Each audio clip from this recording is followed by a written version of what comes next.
Here I have VERNEE Mix 2, and today I'm going to show you how to enter boot mode on this device. So firstly, you have to turn off your device by holding power key, and then after it completely turns off, what you have to do is to hold down combination power key and volume up at the same time for a few seconds, like this.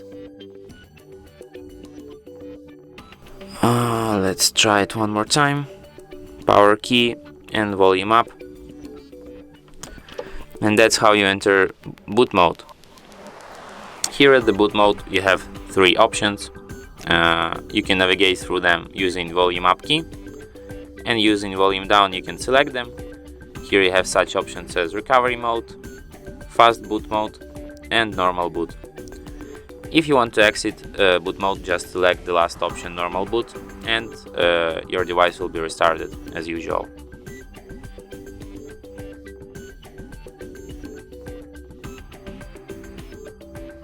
And that's it. Thanks for watching.